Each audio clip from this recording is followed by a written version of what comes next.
So whenever I visit a school and talk to students, I always ask them the same thing. Why do you Google? Why is Google the search engine of choice for you?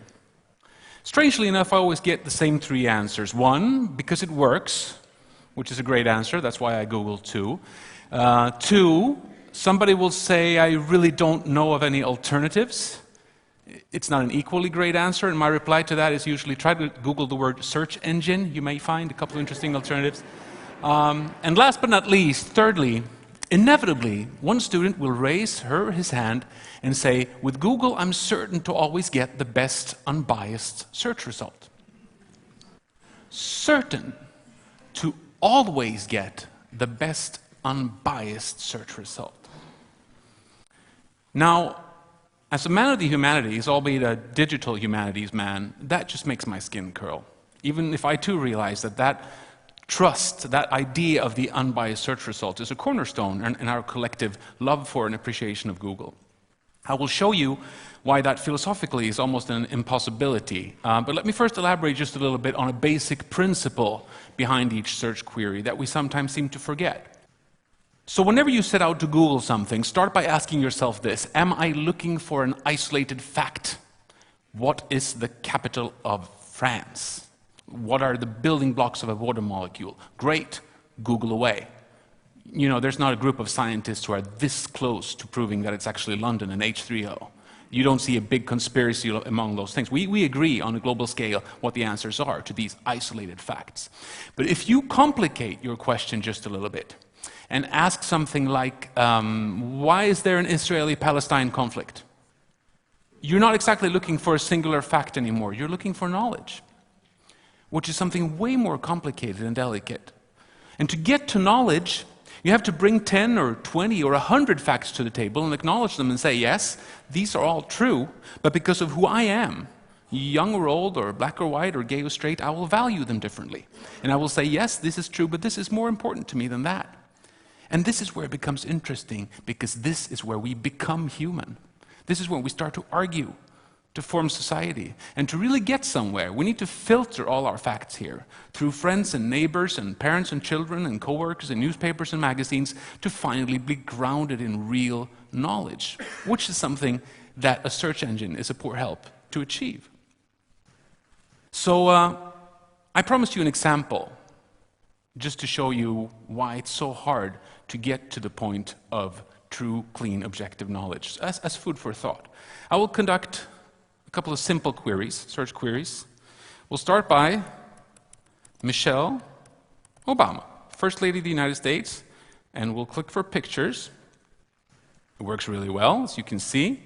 It's a perfect search result, more or less. It's just her in the picture, not even a president. How does this work? Quite simple. I mean, Google uses a lot of smartness to achieve this, but quite simply, they look at two things more than anything. First, what does it say in the caption? What does it say under the picture on each website? Does it say Michelle Obama under the picture? Pretty good indication it's actually her on there. Second, Google looks at the picture file, the name of the file as such, uploaded to the website. Again, is it called michelleobama.jpg? Pretty good indication it's not Clint Eastwood in the picture. So you got those two, and you get a search result like this, almost. Now, in 2009, Michelle Obama was the victim of a racist campaign where people set out to insult her through her search results. There was a picture distributed widely over the internet where her face was distorted to look like a monkey. And that picture was published all over, and people published it very, very purposefully to get it up here in the search result. They made sure to write Michelle Obama in the caption, and they made sure to upload the picture as michelleobama.jpg or the like. So you get why, to manipulate the search result. And it worked too. So when you picture Google for Michelle Obama in 2009, that distorted monkey picture showed up among the first results.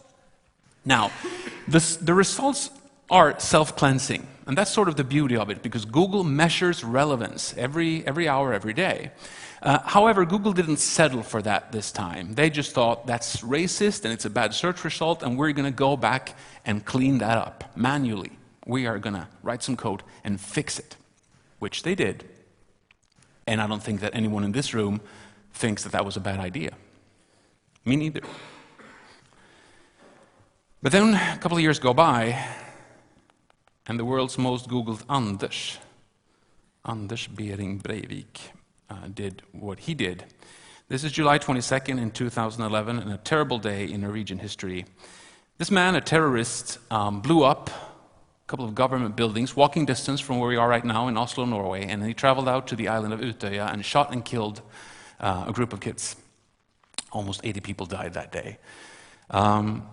And a lot of people would describe this act of terror as two steps, that he did two things. He blew up the buildings and he shot those kids. It's not true. It was 3 steps. He blew up those buildings, he shot those kids, and he sat down and waited for the world to Google him. And he prepared all 3 steps equally well. And if there was somebody who immediately understood this, it was a Swedish web developer, a search engine optimization expert in Stockholm named Nicky Lindqvist. He's also a very political guy, and he was right out there in social media, on his blog, on Facebook, and he told everybody, if there's something that this guy wants right now, it's to control the image of himself. Let's see if we can distort that. Let's see if we in the civilized world can protest against what he did through insulting him in his search results. And how? He told all of his readers the following. Go out there on the internet, find pictures of dog poop on sidewalks. Find pictures of dog poops on sidewalks. Publish them in your feeds, on your websites, on your blogs. Make sure to write the terrorist's name in the caption. Make sure to name the picture file, breivik.jpg. Let's teach Google that that's the face of the terrorist. And it worked. 2 years after that campaign against Michelle Obama, this manipulation campaign against Anders Behring Breivik worked. If you picture Google for him the weeks after the July 22nd events from Sweden, you'd see that picture of dog poop high up in the search result as a little protest. Strangely enough, Google didn't intervene this time. They did not step in and manually clean those search results up. So the million-dollar question, is there anything different between these two happenings here? Is there anything different between what happened to Michelle Obama and what happened to Anders Behring Breivik? Of course not. It's the exact same thing, yet Google intervened in one case and not in the other. Why? Well, because Michelle Obama is an honorable person, that's why, and Anders Behring Breivik is a despicable person. See what happens there? An evaluation of a person takes place. And there's only one power in the world, one power player in the world, with the authority to say who's who. We like you, we dislike you, we believe in you, we don't believe in you, you're right, you're wrong, you're true, you're false, you're Obama, and you're Breivik. That's power if I ever saw it. So I'm asking you to remember that behind every algorithm is always a person with a set of personal beliefs that no code can ever completely eradicate. And my message goes out not only to Google, but to all believers in the faith of code around the world. You need to identify your own personal bias. You need to understand that you are human and take responsibility accordingly.